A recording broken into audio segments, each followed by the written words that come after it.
So a draft target the Eagles never expected to be a possibility in round 1 is suddenly falling in the draft, while 2 of Howie's favorite players are actually vaulting up draft boards. Plus, the now revealed Birds secret envoy that was sent to scout a surprise position, and the Philadelphia media, they just can't help themselves. I'm Thomas Mott, this is The Thomas Mott Show.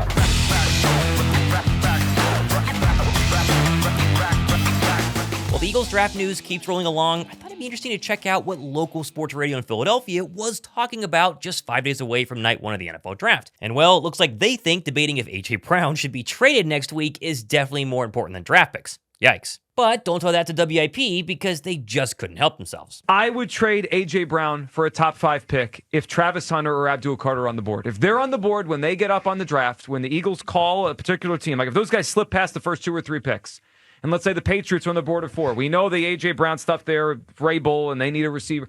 If that's a possibility, I would trade A.J. Brown. Not to be outdone, WIP's sister station, under the same parent company in Boston, just yesterday had one of their Patriot insiders on who also threw out this alleged report from someone inside New England saying the Eagles are calling the Patriots, begging to let them trade A.J. Brown for number 4 overall to go ahead and get Penn State's Abdul Carter. Saying that the Philadelphia Eagles really want Abdul Carter and that they would consider, or rather are planning, to call your New England Patriots on draft day, if Carter falls to 4, to see if Mike Vrabel would like a reunion with A.J. Brown and possibly more draft selections and compensation to come. So there you go, folks. There is your latest pick number 4 rumor. It is a good one, and I thought that I would chum the waters today for the pick number 4 dialogue. A.J. Brown and more compensation possibly to the Patriots if Abdul Carter falls to 4. Okay, I don't doubt the Eagles would love to have known Eagles fan and all-world edge rusher Abdul Carter. That's clear. But for the 1 millionth time today, the Eagles would take on a literal $90 million dead cap hit if they traded A.J. Brown anywhere. I don't care if New England gave you Abdul Carter and 10 first-round draft picks. Using A.J. Brown in any sort of trade package is literally impossible. Still, shout out to A.J. Brown for having some fun with all of this just the other day, trolling everybody on his Instagram when he posted this video of himself holding up a number 11 Pats jersey, oh no, only to reveal it's actually the signed Julian Edelman flavor to add to his run collection. You had us there for a second, AJ. Now, if you want to add the Eagles official draft hat to your collection, well, go ahead and drop a like on today's video. If this video gets to 55,000 views, then on my next video, I'll randomly pick one commenter down below to win the draft hat. Now, where to start with the actual draft news? Well, the final official list of players actually attending the draft in Green Bay in person next week got a little bit of a refresh, and 3 names are definitely standing out. First is Ole Miss quarterback Jackson Dart, who Philadelphia does not want, but apparently he is no longer attending night 1. Which I think might scare some people into guessing that he's going to fall outside of the first round, but I'm still putting a personal guarantee that he is definitely going in round 1 based on all the reports of teams panicking and wanting a quarterback. Still odd, though, that Dart's not going to be there. Now, a player the Eagles are definitely interested in, who is now no longer attending as well, is Georgia edge rusher Mikael Williams, who's definitely the lesser of the 2 UJ pass rushers in round 1, but in my opinion, definitely still a first rounder. Right now, Mel Kiper has him going 23 overall to the Packers in his latest mock, but the ankle injury that hindered him for much of the 2024 season could be the reason he thinks he's falling out of round 1. Still, he's fast, twitchy, obviously a UGA Bulldog, that's a big deal. Hard for me to believe if he's there at 32, Philadelphia would pass up, but he's not going to round 1, so will he be there in round 2? Next, it wouldn't be a pre-draft show. We didn't talk about tight end, as Mason Taylor is somebody I'm definitely keeping an eye on for not only Philadelphia, but the rest of the first round, as he's clearly the 3rd best tight end in this draft. And according to Daniel Jeremiah recently, he thinks that he is the emerging player of this draft, that everyone is comfortable with him. I think he goes in the back half of the first round. Interesting, because a lot of people had him as a day 2 prospect. And although I said just the other day that Philadelphia did not bring Mason Taylor or any of the other tight ends for a top 30 visit was kind of a good sign that Goddard could be here to stay, and listen, I still stand by that. But Brian Baldinger recently, as in yesterday, said the Eagles apparently sent a secret envoy, including former tight end Brent Selleck, to the NFL Combine to meet with all of the top tight end prospects. And one prospect that Selleck officially met with, according to records, was Mason Taylor. So make of that what you will. Finally, from a player prospect perspective, we need to mention Eagles mock draft favorite pick Walter Nolan, who's the incredibly gifted defensive tackle from Ole Miss that a lot of people have mocked to Philadelphia in round 1. But apparently now, much like the former LSU tight end, Nolan is vaulting up draft boards, with Daniel Jeremiah adding, quote, he's probably the twitchiest defensive tackle in this draft. He'll more than likely hear his name called in the teens early 20s at the latest. That tells me, safe to say, Philadelphia must move up if Walter Nolan is their guy. Although the Eagles' interest in Nolan, if he were to slip in the draft, seems to be pretty legit, as we finally got confirmation on Friday that Walter Nolan did go to Philadelphia for an official top 30 visit, which would technically bring the current number of known top 30 visits to 26. Still, Nolan actually going up to Philadelphia and taking a visit is really big news. When you watch this guy's film, he's easily one of the best defensive tackles in the entire draft. Put him next to Jalen Carter for many years to come, and goodness gracious, no one is stopping the Eagle defensive line. Howie Roseman's job, though, figure out how to actually get him to Philadelphia. Also, in terms of moving up or moving down in the NFL draft, there's been a lot of talk about what Philadelphia does, how they trade up, what it would take to go up, not a lot about what it would take to trade back, and there's a brand new mock trade that I think is the perfect example of what Philadelphia and GM Howie Roseman would accept if a team wants to go up to 32 and move Philadelphia back into round 2. And this comes from ESPN's Jordan Reed, who projected Philadelphia could trade out of number 32 overall with the Jaguars and number 168 overall and get back 36 and 107. This moves Philadelphia back just 4 picks, but moves them way up over 50 picks later on day 2. Obviously, no guarantee this happens, but everyone always asks for what a realistic trade might look like. This one, let me tell you, is very realistic, especially since Howie Roseman has drafted a Pro Bowler, this is crazy, in the second round of each of the last 4 seasons, including Cam Jurgens, Landon Dickerson, Jalen Hurts, and Miles Sanders. This trade here would give him 2 second-round draft picks, so maybe 2 more Pro Bowlers? Now, I do think Monday is kind of the first official day where things are going to get crazy next week because everyone's going to try to trade up or down into round 1, get into position. You're going to hear a lot more rumors of trade leaks and signing leaks. Next week is going to be nuts, hence why myself and Josh Davis met earlier this week to go ahead and break down all the Eagles draft news, especially who they could take in round 1. Hope you guys enjoy. I think the Eagles behind the scenes of the draft last year, kind of showcasing us what round 1 and round 2 look like, is exactly how it's going to go down for round 1, especially with the second round trade up for Cooper DeJean. In that behind the scenes, people can go watch on the Eagles YouTube channel. Howie's talking to Jeffrey Lurie, and they clearly want Cooper DeJean. They don't think they're going to be able to get ahead of a team that they have scouted to predictably, want to get Cooper DeJean. So when the Rams are there and the Rams don't take DeJean, then Howie Roseman pulls the trigger and he makes the trade. He would not have done it, obviously, if the Rams would have taken Cooper DeJean. And like you just said, that's how round 1 is going to go. As we get closer to the 20s, really, to me, it's like from 20 on. I don't think Philadelphia trades up to the teens. It would take, 1, a lot of overall draft capital, and 2, some sort of really crazy special player that they are like, this is the next, all-world tight end, edge rusher, cornerback, whatever you want to go ahead and pick. So I say you get to 20, and then it's just a matter of who is left on that big board. And if that person can get to 24 and then 25, that's when Howie Roseman, I think, starts picking up the phone and calling everybody else in line and saying, hey, what does it take to go from 32 to 26, 32 to 27? That's a very reasonable jump, maybe throwing a third-round draft pick in 2026, and then you go get the guy that you want. But I do think trading back is still very much in play because, as you said, Howie said it himself, there are not 32 first-round draft picks on the Eagles board in the first round. And if we get to 25 and all the Birds guys are gone, I'm waiting for that phone call from the Cleveland Browns, the New York Giants, potentially the New Orleans Saints. Whoever doesn't get Shedeur Sanders in round 1, Josh, of the quarterback-needy teams, which we don't think the Browns or Giants are going to take him at 2 or 3, they're going to have to come back into the first round, maybe at 32, like the Ravens did with Lamar Jackson in 2018, for a Jackson Dart or a Jalen Milroe, one of these guys that we don't see as a first rounder, but they panic and have to go ahead and move up. And so, I just gave you 2 scenarios that obviously could happen. You also just stay put at 32 and take whoever you think is the best available.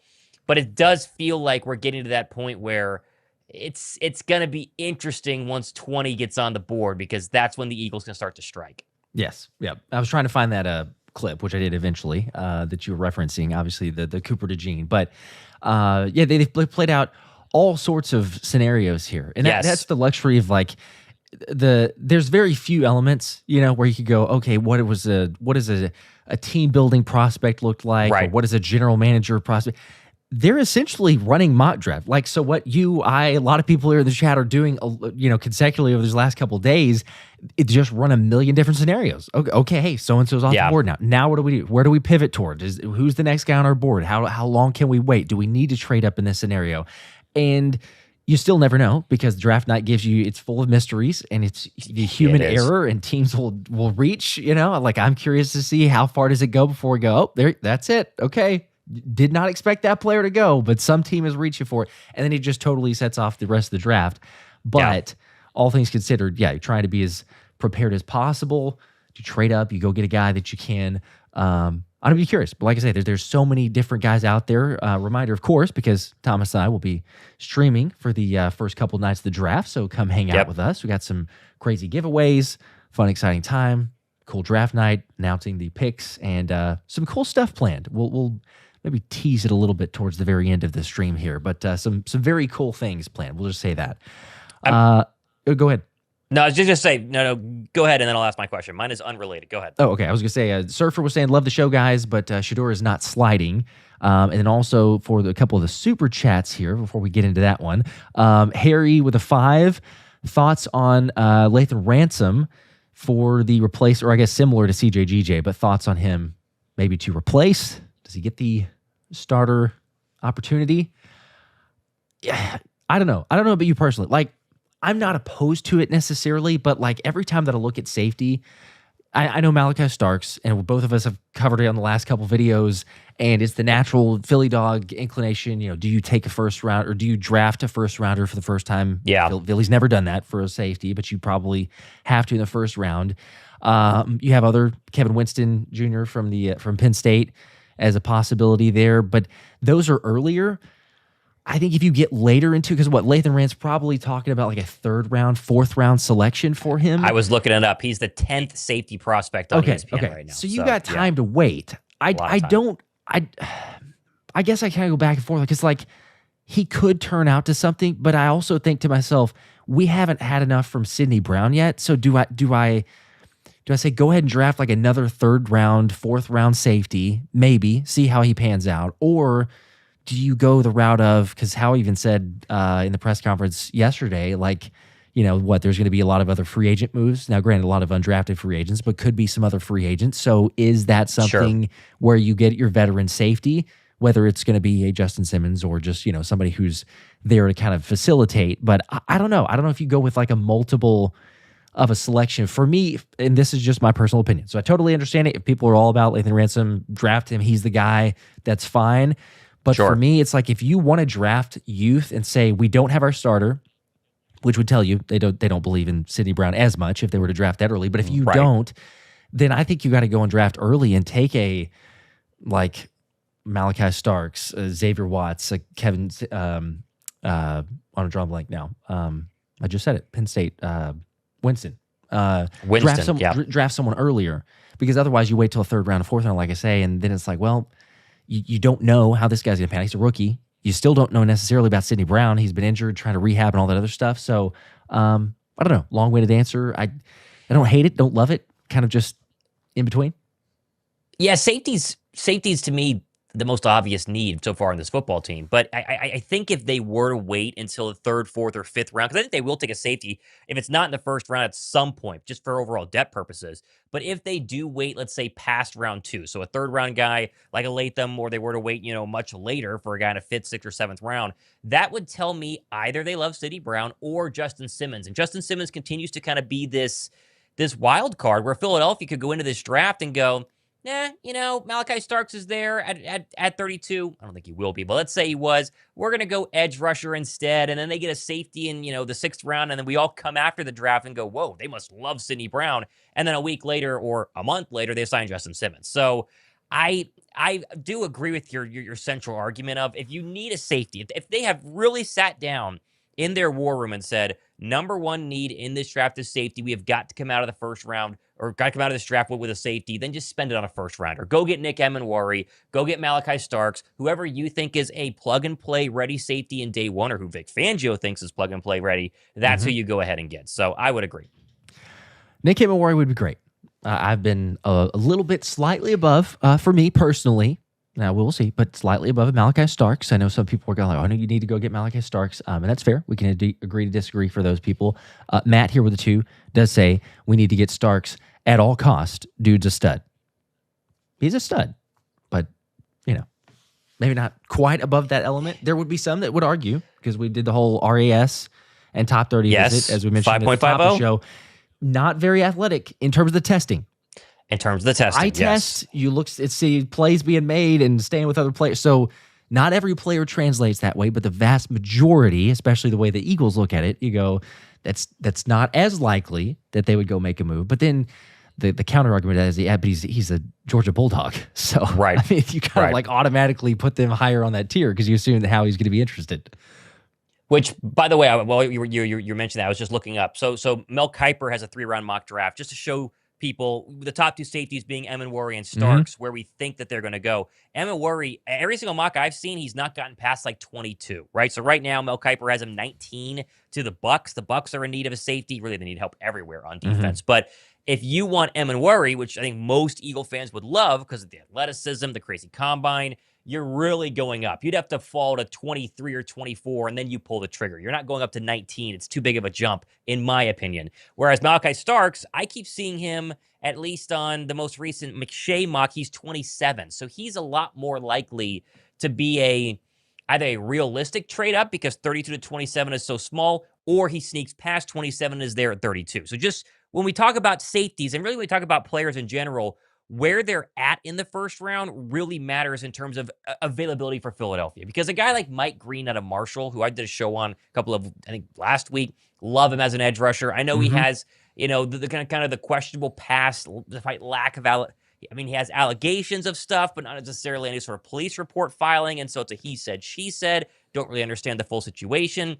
But he's a guy Philly would love, but no mock draft has him getting past like 16. And so you start to kind of move these things around where if Mike Green were to fall and he gets into, the 22 range, is that the kind of gap that Philadelphia would be willing to move up for a guy they love, or do they sit tight and take a Walter Nolan, because he's there at 32 or somebody else? So when we talk about first rounders, it's always so interesting to me because especially in this draft, there seems to be a big giant cloud around pick 15 to pick 32 with all these players where they could either go 15 or 32. We just don't really know where they're going to be. That's what makes draft night very interesting. Of course, make sure you guys go ahead and subscribe because I'll be covering everything happening next week, including myself and Josh Davis being live for rounds 1, 2, and 3 of the NFL draft, working on a ton of fun graphics. Going to make it as good of a YouTube draft show as you possibly can watch, so stay tuned for that. I'm Thomas Mott, though. On the weekend, this has been the Thomas Mott Show.